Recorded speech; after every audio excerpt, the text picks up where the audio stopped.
ओम शांति। 22/3/96।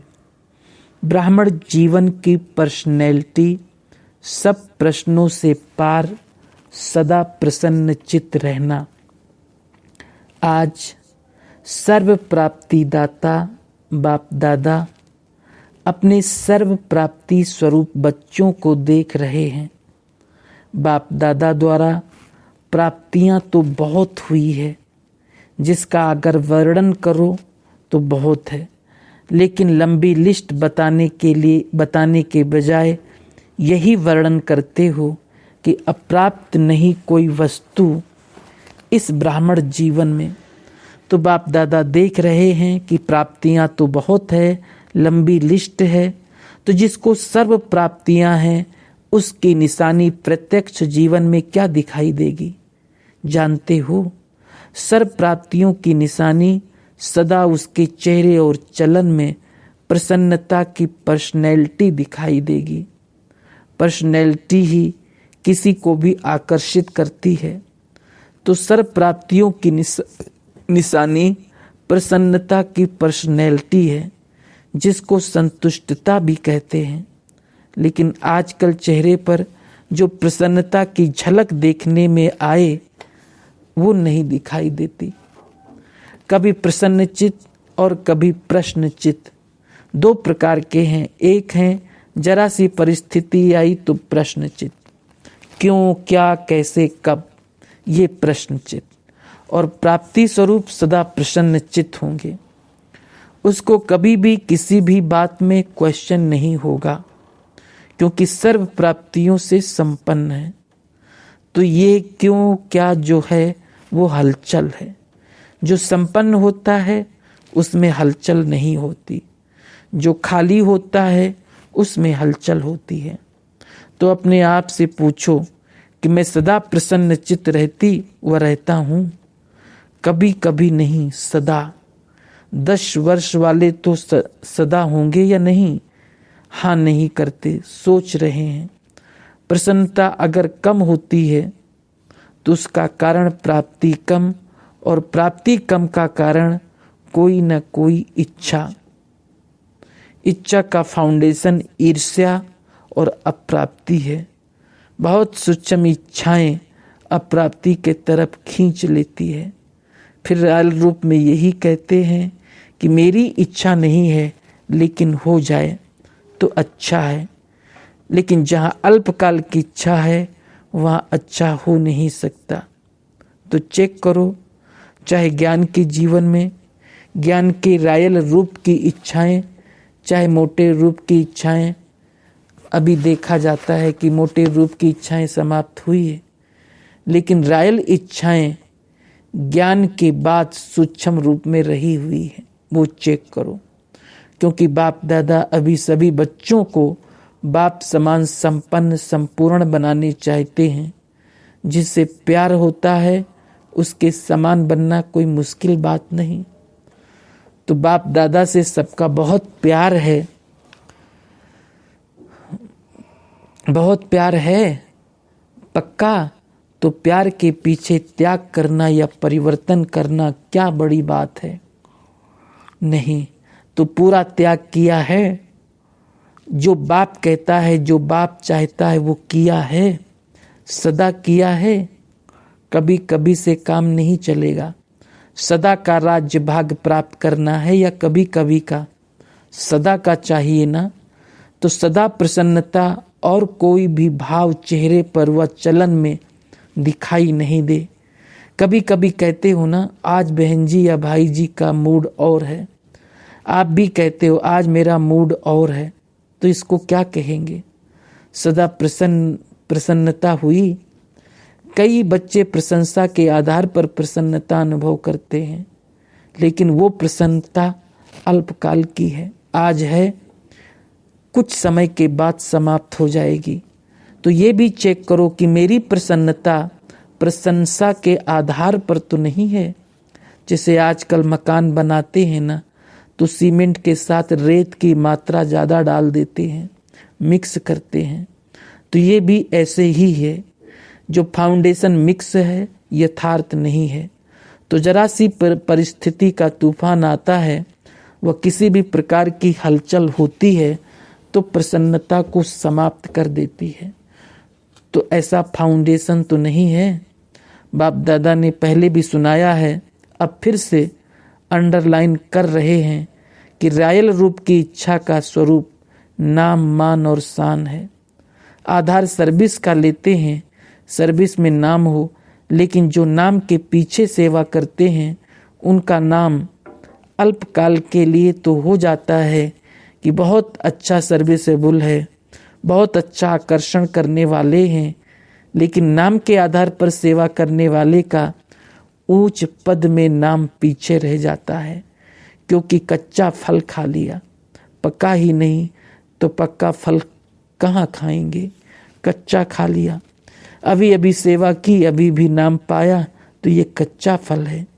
या इच्छा रखी कि सेवा तो मैंने बहुत की, सबसे ज्यादा सेवा के निमित्त मैं हूं, ये नाम के आधार पर सेवा हुई, इसको कहेंगे कच्चा फल खाने वाले।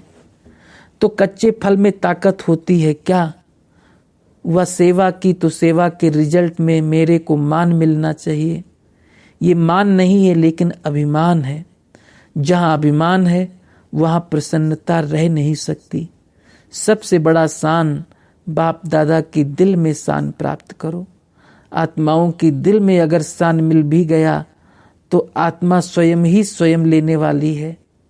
मास्टर दाता है, दाता नहीं। तो शान चाहिए, सदा बाप दादा के दिल में अपना शान प्राप्त करो। ये सब रायल इच्छाएं प्राप्ति स्वरूप बनने नहीं देती। इसलिए प्रसन्नता की पर्सनैलिटी सदा चेहरे और चलन में दिखाई नहीं देती।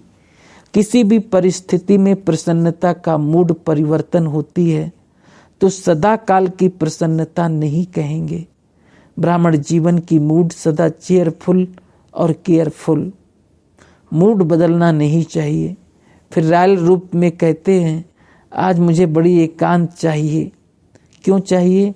क्योंकि सेवा व परिवार से किनारा करना चाहते हैं और कहते हैं शांति चाहिए, एकांत चाहिए। आज मूड मेरा ऐसा है तो मूड नहीं बदली करो। कारण कुछ भी हो, लेकिन आप कारण को निवारण करने वाले हो, कारण में आने वाले नहीं, निवारण करने वाले हो। ठेका क्या लिया है? कॉन्ट्रैक्टर। तो क्या कॉन्ट्रैक्ट लिया है कि प्रकृति की मूड भी चेंज करेंगे। प्रकृति को भी चेंज करना है तो प्रकृति को परिवर्तन करने वाले अपने मूड को परिवर्तन नहीं कर सकते। मूड चेंज होती है कि नहीं? कभी कभी होती है। फिर कहेंगे सागर के किनारे पर जाकर बैठते हैं, ज्ञान सागर नहीं स्थूल सागर। फॉरेनर्स ऐसे करते हैं ना। या कहेंगे आज पता नहीं अकेला अकेला लगता है। तो बाप का कंबाइंड रूप कहाँ गया? अलग कर दिया। कंबाइंड से अलग हो गए। क्या इसी को ही प्यार कहा जाता है? तो किसी भी प्रकार का मूड, एक होता है मूड ऑफ, वो है बड़ी बात, लेकिन मूड परिवर्तन होना ये भी ठीक नहीं। मूड ऑफ वाले तो बहुत भिन्न भिन्न प्रकार के खेल दिखाते हैं। बाप दादा देखते हैं, बड़ों को बहुत खेल दिखाते हैं या अपने साथियों को बहुत खेल दिखाते हैं। ऐसा खेल नहीं करो, क्योंकि बाप दादा का सभी बच्चों से प्यार है। बाप दादा ये नहीं चाहता जो विशेष निमित्त हैं वो बाप समान बन जाए और बाकी बने या ना बने, नहीं, सबको बाप समान बनाना ही है। यही बाप दादा का प्यार है।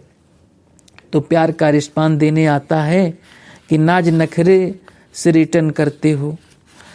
कभी नाज नखरे दिखाते और कभी समान बन के दिखाते। अभी वो समय समाप्त हुआ, अभी डायमंड जुबली मना रहे हो ना, तो 60 साल के बाद वैसे भी वानप्रस्थ अवस्था शुरू होता है। तो अभी छोटे बच्चे नहीं हो, अभी वानप्रस्थ अर्थात सब कुछ जानने वाले अनुभवी आत्माएं हो, नॉलेजफुल हो, पावरफुल हो, सक्सेसफुल हो। जैसे सदा नॉलेजफुल हो ऐसे पावरफुल और सक्सेसफुल भी हो। कभी कभी सक्सेसफुल क्यों नहीं होते, उसका कारण, वैसे सफलता आप सबका जन्मसिद्ध अधिकार है।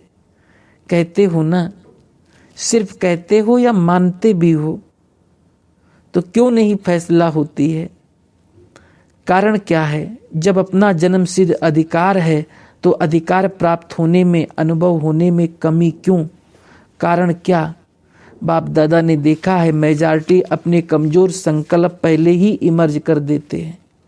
पता नहीं होगा, नहीं होगा, तो ये अपना ही कमजोर संकल्प प्रसन्न चित्त नहीं लेकिन प्रश्न चित्त बना देता है।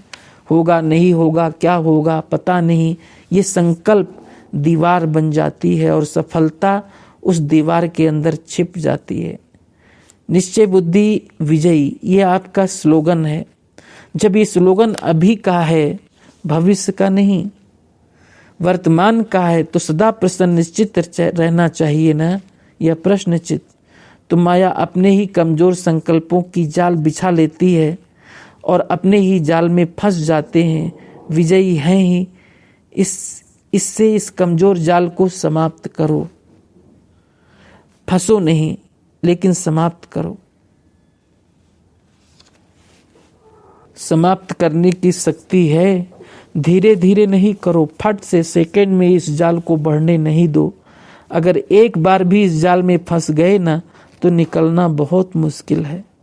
विजय मेरा बर्थ राइट है, सफलता मेरा बर्थ राइट है, ये बर्थ राइट परमात्म बर्थ राइट है, इसको कोई छीन नहीं सकता। ऐसा निश्चय बुद्धि सदा प्रसन्न चित्त, सहज और स्वतः रहेगा। मेहनत करने की भी जरूरत नहीं रहेगी। असफलता का दूसरा कारण क्या है? आप लोग दूसरों को भी कहते हो कि समय, संकल्प, संपत्ति सब सफल करो। तो सफल करना अर्थात सफलता पाना, सफल करना ही सफलता का आधार है। अगर सफलता नहीं मिलती तो जरूर कोई ना कोई खजाने को सफल नहीं किया है, तब सफलता नहीं मिली। खजानों की लिस्ट को तो जानते हो ना, तो चेक करो कौन सा खजाना सफल नहीं किया, व्यर्थ गंवाया, तो स्वतः ही सफलता प्राप्त हो जाएगी। ये वर्षा भी है तो वरदान भी है। सफल करो और सफलता पाओ। तो सफल करना आता है कि नहीं? तो सफलता मिलती है। सफल करना है बीज और सफलता है फल। अगर बीज अच्छा है तो फल ना मिले, ये हो नहीं सकता। सफल करने के बीज में कुछ कमी है, तब सफलता का फल नहीं मिलता। तो क्या करना है? सदा प्रसन्नता की पर्सनैलिटी में रहो। प्रसन्न चित्त रहने से बहुत अच्छे अनुभव करेंगे। वैसे कोई को भी प्रसन्न चित्त देखते हो तो कितना अच्छा लगता है। उसके संग में रहना, उसके साथ बात करना, बैठना कितना अच्छा लगता है। और कोई प्रश्न चित्त वाला आ जाए तो तंग हो जाएंगे। तो ये लक्ष्य रखो, क्या बनना है? प्रश्न चित्त नहीं, प्रसन्न चित्त। आज सीजन का लास्ट दिन है, तो लास्ट में क्या किया जाता है? कोई यज्ञ भी रचते हैं तो लास्ट में क्या करते हैं? स्वाहा करते हैं। तो आप क्या करेंगे? प्रश्न चित्त को स्वाहा करो। ये क्यों होता है, ये क्या होता है? नहीं, नॉलेजफुल तो होना, क्यों क्या नहीं।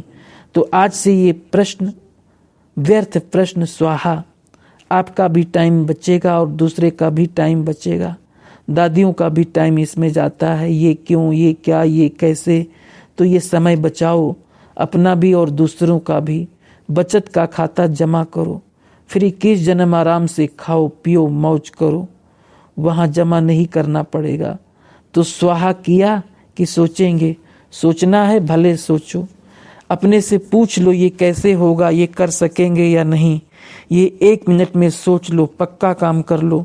अपने से जितने भी प्रश्न पूछने हो वो 1 मिनट में पूछ लो। पूछ लिया, स्वाहा भी कर लिया, या सिर्फ प्रश्न पूछा? आगे के लिए प्रश्न खत्म। 1 मिनट साइलेंस के बाद खत्म किया?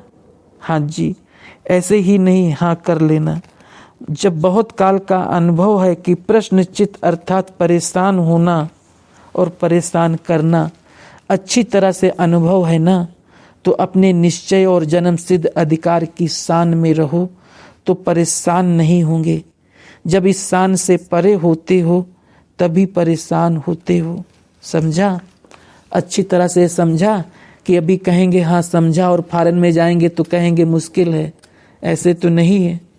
अच्छा, आज बाप दादा के सामने 10 वर्ष से ज्ञान में चलने वाले बैठे हैं। ये सभी 10 वर्ष वाले बैठे हैं। सेरेमनी मनाई। बाप दादा 10 वर्ष वाले महावीर और महावीरनिया बच्चों को देख हर्षित होते हैं और मुबारक देते हैं, वरदान देते हैं, सदा निर्विघ्न भव। जैसे 10 वर्ष हिम्मत रख बाप के साथ और हाथ के आधार पर 10 वर्ष मजबूत रहे हो, ऐसे सदा ही हिम्मत को साथी बनाकर रखना, हिम्मत को नहीं छोड़ना। जहाँ हिम्मत है वहाँ बाप है ही है। तो बाप दादा को खुशी है कि डबल विदेशी भिन्न भिन्न प्रकार के आकर्षण के स्थान पर रहते हुए, भिन्न धर्म और भिन्न प्रकार की कल्चर होते हुए भी ब्राह्मण कल्चर में चलते रहते हैं। ये बहुत हिम्मत और सैंपल दिखाया है। आपके सैंपल को देख अनेक आत्माएं लाभ उठाएंगी। इसलिए हिम्मत की भी मुबारक और हिम्मत द्वारा सेवा की भी मुबारक। बाप दादा को भी खुशी है आप सबको देखकर। कहाँ कहाँ के 10 साल वाले हाथ उठाओ। बाप दादा सभी से अलग अलग हाथ उठवाकर मिल रहे हैं। अच्छा, ऑस्ट्रेलिया वालों की खुशखबरी सुनी, हिम्मत रखी है, सेवा के प्लान भी अच्छे बनाए हैं और साथ साथ रिट्रीट हाउस भी ले रहे हैं। ऑस्ट्रेलिया की भुजाएं कितनी हैं? 13। जो ऑस्ट्रेलिया के संबंध में एशिया है वो हाथ उठाओ। 13 भुजाएं हैं। तो भुजाएं क्या करती हैं? सहयोग देती हैं। तो ये 13 भुजाएं क्या करेंगी? सिर्फ देखकर सुनकर खुश होंगी? नहीं। ऑस्ट्रेलिया निवासियों की सेवा का रिटर्न सभी भुजाओं को यथाशक्ति देना है। पालना लेते हो ना, तो पालना का रिटर्न देना ये एक फर्ज है। समझा? भुजाओं ने समझा। अच्छे हैं। एशिया का ग्रुप तो बहुत अच्छा है। एशिया नज़दीक भी है ना, इंडिया भी एशिया में आता है, एशिया में हेडक्वार्टर है। तो एशिया वालों को एक्स्ट्रा नशा होना चाहिए कि एशिया में बाप दादा आता है, लंदन अमेरिका में नहीं आता। बाप दादा को एशिया से प्यार है। देखो, यूरोप की महिमा अपनी है और एशिया की महिमा अपनी है। यूरोप सभी डबल विदेशियों का फाउंडेशन स्थान है।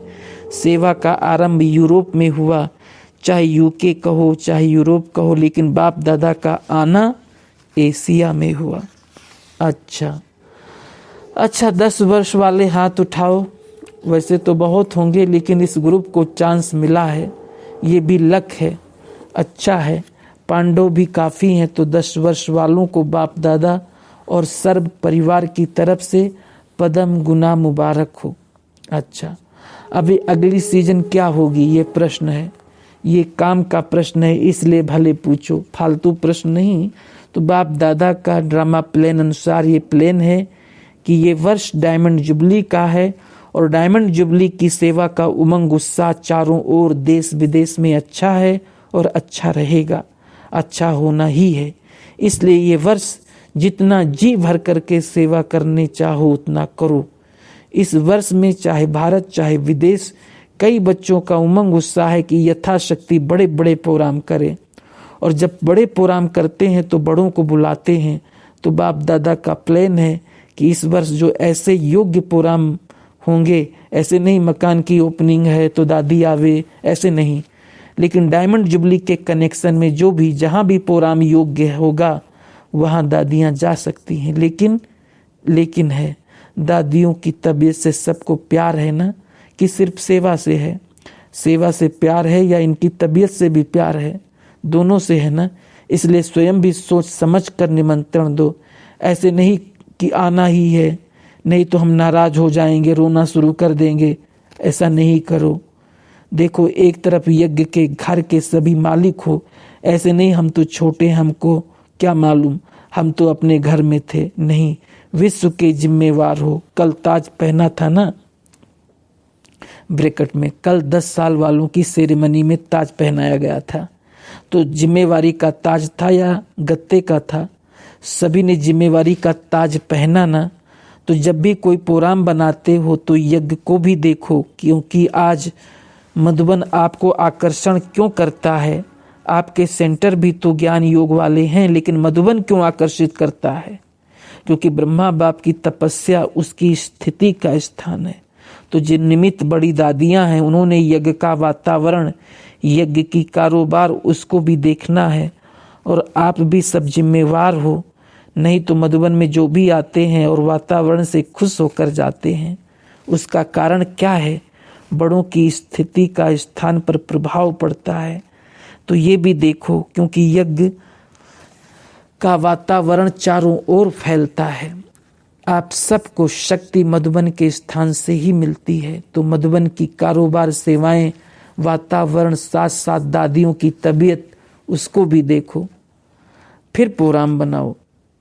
जब आप कहते हो आओ और फिर किसी का प्रोग्राम कैंसिल होता है तो थोड़ा बहुत स्थिति में फर्क पड़ता है। इसलिए पहले से ही सोच समझ कर, नॉलेजफुल होकर, जिम्मेवार होकर फिर प्रोग्राम बनाओ, समझा। इसके लिए बाप दादा ये पूरी सीजन सेवा के लिए छुट्टी दे रहे हैं। और बाप दादा की सीजन और बाहर की सेवा का बुलावा, ये दोनों में खींचातान हो जाती है। इसलिए इस सीजन में बाप दादा अगर दिसंबर में नीचे का तैयार हो जाता है और उसका उद्घाटन होना ही है, तो दिसंबर में फॉरेन और इंडिया दोनों के संगठन का प्रोग्राम शांतिवन का आरंभ करेंगे। फॉरेन वाले ऊपर रहें, इंडिया वाले नीचे रहें, डबल चांस मिलेगा। आप डबल विदेशी नीचे रहेंगे, पट में सोना पड़ेगा, अपने अटैचियों को तकिया बनाना पड़ेगा, जगह चाहिए ना। तो बाप दादा इस सीजन में, अर्थात दूसरी सीजन जो शुरू होगी, उसमें दिसंबर में आएंगे। और दिसंबर के बाद फिर 18 जनवरी इंडिया वालों के लिए और तीसरा फॉरेन वालों के लिए शिवरात्रि पर आएंगे। और चौथा, अगर प्रबंध ठीक रहा तो शिवरात्रि के बाद अप्रैल के आदि में एक फिर से मेला रखेंगे, जिसमें फॉरेन वाले भी हों और इंडियन भी हों। तो दूसरी सीजन का प्लान ये है, जिसको जितनी सेवा करनी है वो दिल से करो और योग्य अटेंशन रख करके। दादियां भी भले चक्कर लगाएं, लेकिन पहले तबीयत फिर सेवा, खींचातान नहीं करो।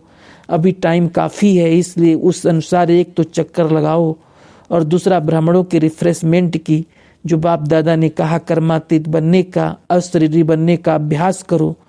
तो इसके लिए ग्रुप वाइज ब्राह्मणों का संगठन यहाँ रख सकते हो। हर मास का अलग अलग प्रोग्राम बनाओ, जो सेवा भी हो और ब्राह्मणों की रिफ्रेशमेंट भी हो।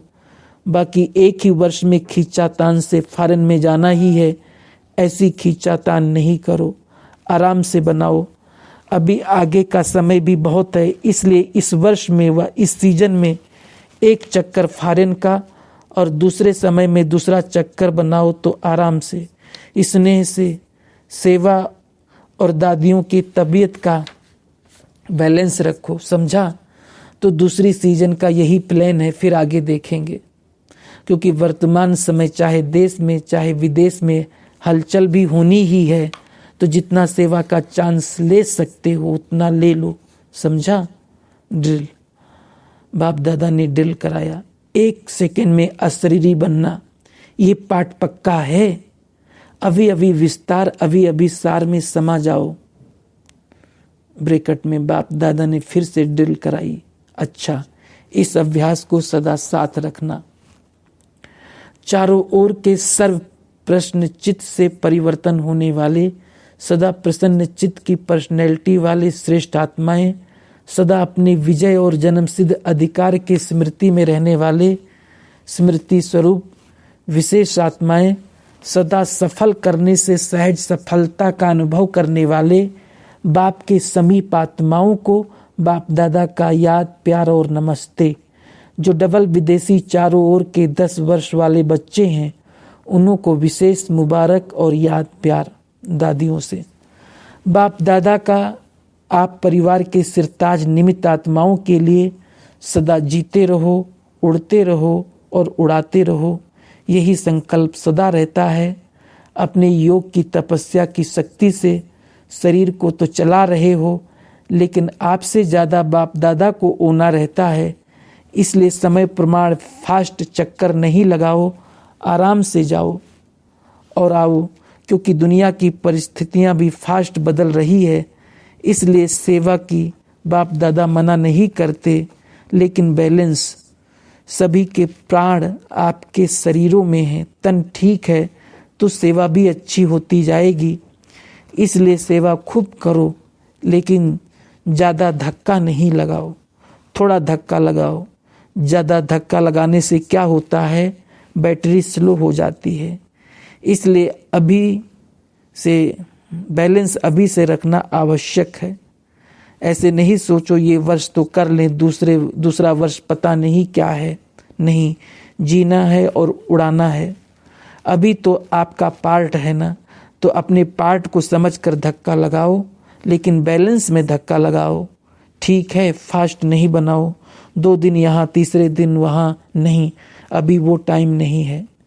जब ऐसा टाइम आएगा तो एक दिन में 4 स्थान पर भी जाना पड़ेगा, लेकिन अभी नहीं। सभा से आप सबका क्या विचार है, ठीक है ना? ब्रैकेट में निर्मला बहन से अच्छा है, चारों ओर एशिया को अच्छा संभाला है, पार्ट भी सेवा का अच्छा बजाया है। चाहे यूरोप ने, चाहे ऑस्ट्रेलिया ने, चाहे अफ्रीका ने, सभी ने अच्छी जिम्मेवारी से पार्ट बजाया है। और जितना अटेंशन दिया है उसका प्रत्यक्ष फल, सफलता भी मिली है।